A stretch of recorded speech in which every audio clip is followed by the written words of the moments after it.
قرآن مجید کے اندر اللہ تبارک و تعالی نے فرمایا الزانیۃ والزانی فاجلدوا كل واحد منهما 100 جلدہ، یعنی زانی اور زانی کار عورت کو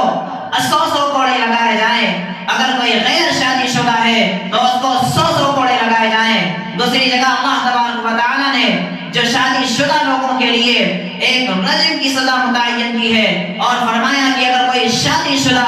زناکاری کے اندر ملوث ہوتا ہے تو پھر اس کو چوک پر کھڑا کر کے سنسار کر دیا جائے، اس کو پتھر سے اتنا مارا جائے کہ اس کی موت واقع ہو جائے۔ آج اگر ہندوستان کے اندر اس قانون کو نافذ کر دیا جائے تو آپ کے کولکاتہ کے اندر ہونے والے یہ ریپ کے کیس نظر نہیں آئیں گے، یہ بھی اتراکھنڈ کے اندر کیس نظر آیا، آپ کو یہ کیس نظر نہیں آئے گا۔ کولکاتہ کے اندر ایک ڈاکٹر کے ساتھ ریپ کا معاملہ پیش آیا، اس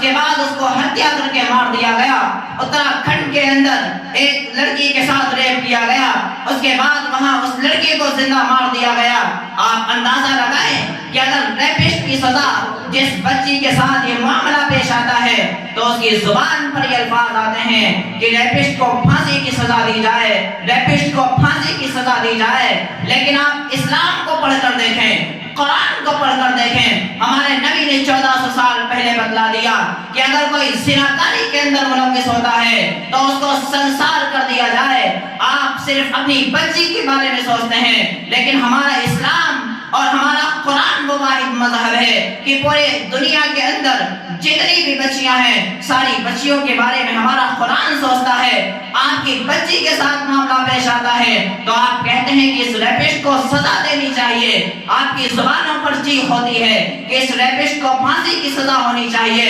لیکن اسلام 1400 سال پہلے اس سزا کو متعین کر گیا۔ اگر آج اس قانون کو نافذ کر دیا جائے، اسمبلی کے اندر بیٹھنے والے اس قانون کو نافذ نہیں کرتے، ان کو معلوم ہے کہ اگر اس قانون کو نافذ کر دیا گیا کل چوک پر ہمارا بھی جنازہ لٹکا ہوا ہوگا۔ ان کو معلوم ہے اگر اس قانون کو نافذ کر دیا گیا ہمارے گھر کے لڑکے بھی اس چوک پر نظر آئیں گے۔ اس لیے میرے عزیز دوستوں اور بزرگوں، اسلام وہ واحد مذہب ہے جو ریپسٹ کو سزا ایسی دیتا ہے کہ اگر غیر شادی شدہ ہیں تو ان کو 100 کوڑے لگائے جائیں، اگر شادی شدہ ہیں تو ان کو میدان کے اندر سنسار کر دیا جائے۔ یہ اسلام ہم کو تعلیم دیتا ہے۔ آپ ہندوستان کا معائنہ کریں، یورپ امریکہ کا معائنہ کریں تو آپ کو سب سے زیادہ ریپ کے کیس نظر آئیں گے، لیکن عرب کنٹری کا آپ معائنہ کریں، اس لیے جہاں اسلامی حکومت قائم ہے آپ کو وہاں ریپ کے معاملات کم نظر آئیں گے، آپ کو وہاں زناکاری کے معاملات کم نظر آئیں گے،